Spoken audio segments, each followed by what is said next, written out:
And the spread of the disease reflects the infectious dose.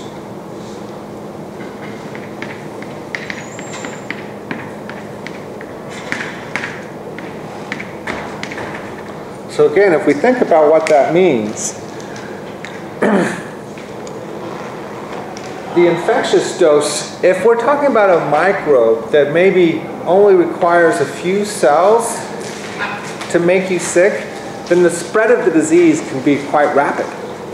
You know, if it's spread via air and you know, someone comes in here and they're coughing and sneezing and spewing out microbes, and several of us inhale that microbe, if only a few cells are necessary to cause illness, we would say it had a low infectious dose. And some microbes are that way. And we'll see that later on, Staphylococcus aureus in certain conditions only require 30 cells to cause an infection. Other microbes, like Vibrio cholera, need hundreds of thousands of cells to cause an infection. A lot of it has to do with our defense mechanisms and the microbes' defense mechanisms, if you will, or the ways that they can get around our immune system. Staph, as we'll see, have a lot of different ways to combat our immune system, to get past it. Excuse me. Vibrio cholera does not. When we drink water that has Vibrio cholera in it, Vibrio cholera is not going to survive the acidic conditions of the stomach very well. So we have to actually ingest lots of cells so that a few of them actually make it into the small intestine, where the infection then will take place.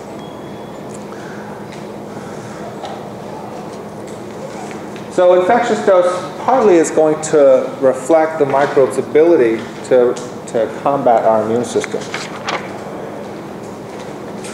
When we consider the course of a disease,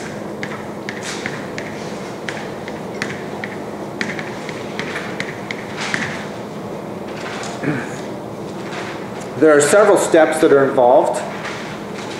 There's an incubation period. So this is the period from exposure to symptom. So from the time that you are introduced to the microbe until you show illness is the incubation period. And that can be days, can be hours, can be weeks even. Here's the thing about the incubation period. The longer it is, the greater the likelihood more people are going to be exposed. Because you don't know you're sick. And so you don't become quarantined. You don't quarantine yourself. Other people don't stay away from you. And so you expose more people to the microbe.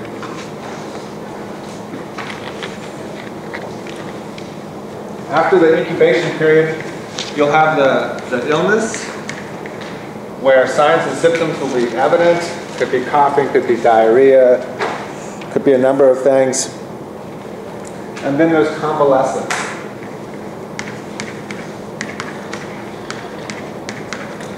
Where there's a recovery period, recuperation period.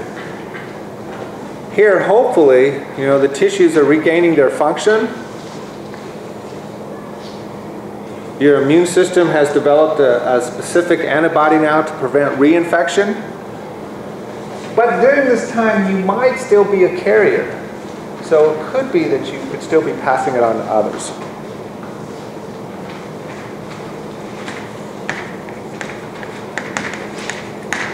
Consider the duration of a disease. We have acute diseases. These come on quickly. They're usually short-lived, and then they're over. Strep throat might be an example of a condition like this. Comes on pretty quick, lasts a few days, and then you recover.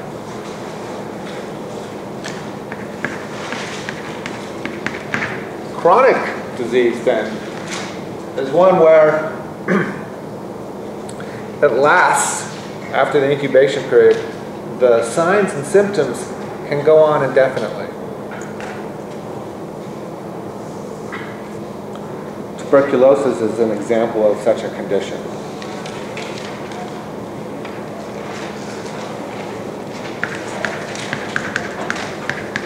then you can have latent diseases. And a latent disease starts out like an acute disease, where there's the incubation period, there's the illness, and then there's convalescence. And then there may be a period where there's no signs or symptoms, but the illness can return later. The microbe is hidden in cells somewhere, so it can remanifest itself later.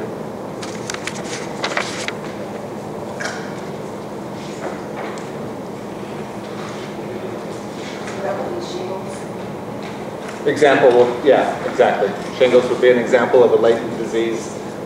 AIDS falls under that same category. What would cancer be?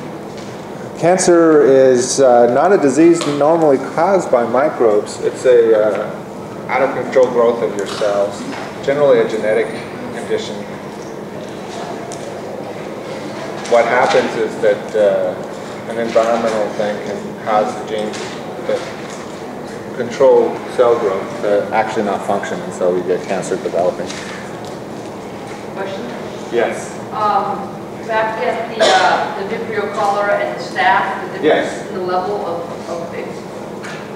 how many microbes need to be exposed to, does that have anything to do with adaptation or evolution, where the human beings have been, like cholera has been, we've had like huge outbreaks of cholera, versus staph infection being a low level constant exposure? Well, where we are with our fight with microbes is an evolutionary battle. Okay, so the answer, the simple answer is yes. Okay, you know, but it's mode of infection too, something we haven't talked about. You know, they use different modes to cause infection, and the way the Vibrio cholera works through the intestine, you know, it first has to pass through an environment that's not hospitable, and it hasn't. I mean, I don't know if you're asking, should it evolve some kind of defense mechanism against the acid? Why? The mechanism it has works. No, I was actually asking opposite, because we've been exposed to, we've had in historic, we've been exposed to cholera so many times over history. Has the human body evolved the acid, but has that turned around? No. No. That's there as a means to digest our food. The fact that the bacteria get digested right along with it is, you know, kind of bonus. Yeah.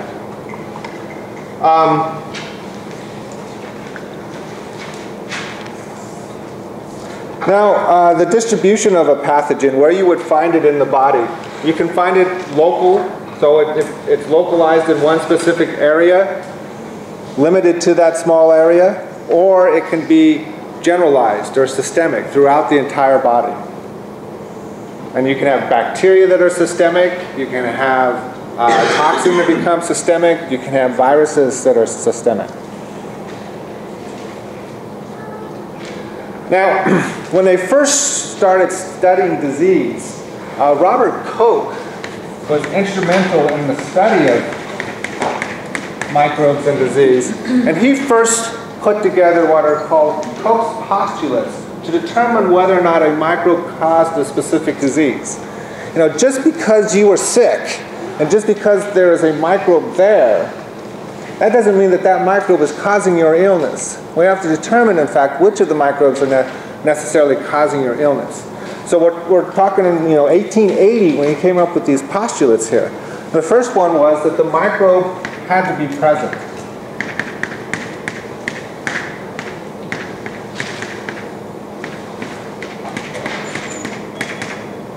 Well, duh. I mean, if I'm trying to determine if it causes an illness, it should be on the person that's sick, right? So you have to identify or culture the microbe from a sick person, and you must be able to grow it in pure culture in the lab. So you've got to isolate it from the individual that's sick, and you've got to grow it in pure culture. Then, once you have it in pure culture, it should produce the same disease in somebody else. So if you expose it somebody else or expose somebody else to it, it should make them sick with that same disease. And then from that individual that you've just made sick, you should be able to isolate the microbe.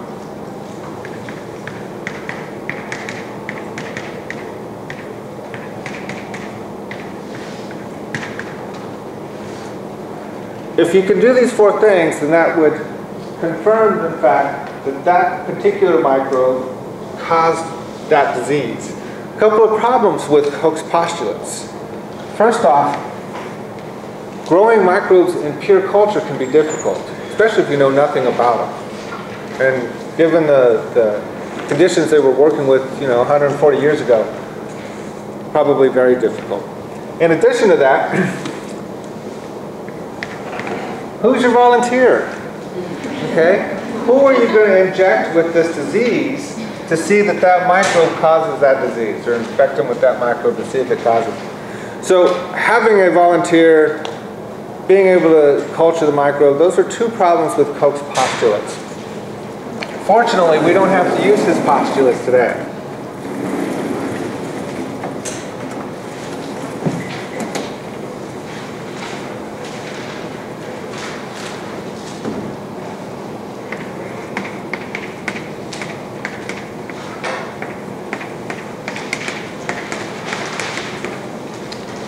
The molecular postulates allow us to determine whether or not a microbe is causing a specific disease by looking at the genes.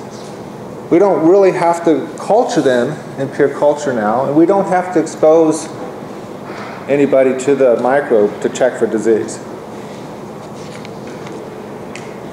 So,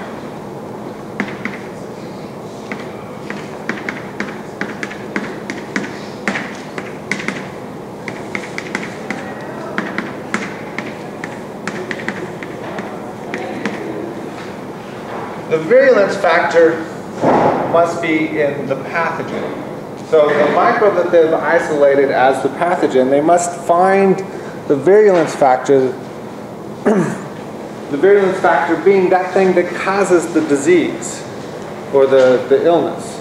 Okay, so they're going to look at the genes of the microbe, or they're going to look at the protein products of the microbe to identify which protein is causing the disease. They identify the protein or the gene that's causing the disease, they can then mutate that gene.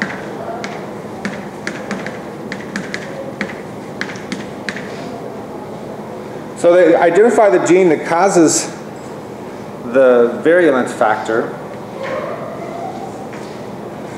they mutate that gene, and in doing so, they're going to disrupt the production or the function of that gene so that it's not producing the protein now that causes the disease.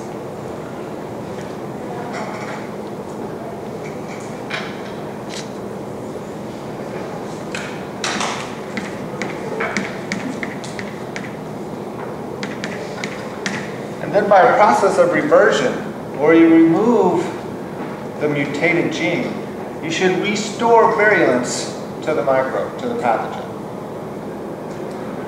So basically, you're taking a microbe that you think causes a specific disease.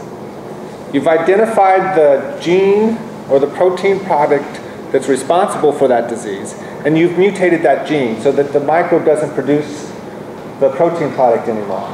You've basically made it non-virulent, non-pathogenic.